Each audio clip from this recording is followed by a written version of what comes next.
She wasn't supposed to be there.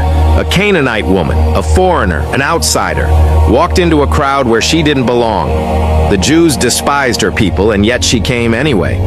Because when desperation meets faith, dignity takes a back seat. Her daughter was tormented by a demon. Every scream, every sleepless night, every moment of pain had driven this mother to her breaking point. But she had heard of Jesus, the one who opened blind eyes, who healed the sick, who silenced storms. And something inside her whispered, "This is your moment." She cried out, "Lord, Son of David, have mercy on me." But Jesus said nothing. The silence was painful.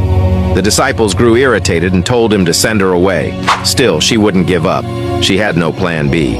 Jesus was her only hope. Then came the words that would have crushed anyone else. Jesus said, "I was sent only to the lost sheep of Israel." It was a test. Would she walk away, offended and heartbroken? No. She came closer, knelt before him and said, "Lord, help me." Jesus replied, "It is not right to take the children's bread and toss it to the dogs." That sentence would have ended the conversation for most, but not for this woman. Her faith was too fierce to be fragile. She said, "Yes, Lord, but even the dogs eat the crumbs that fall from their master's table." What humility, what persistence, what faith. And at that moment, the silence of heaven broke. Jesus smiled and said, "Woman, you have great faith. Your request is granted."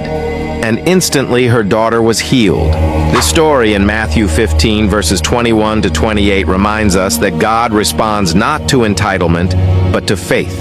The Canaanite woman had no covenant, no credentials, and no reason to be noticed, except for her faith. She didn't demand, she believed. She didn't argue, she trusted. And her persistence turned rejection into redemption. Maybe you're in a season where heaven seems silent. You've prayed, you've waited, and nothing seems to change. Don't stop. Don't give up.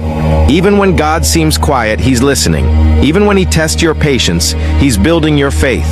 Lord, help me to have the faith of this woman, a faith that won't quit, a faith that believes even when I can't see. Remind me that one word from you can change everything. Amen. If this story spoke to you today, don't just scroll away. Share it with someone who needs a reminder that Jesus still answers persistent prayer. The Lord bless you. Amen.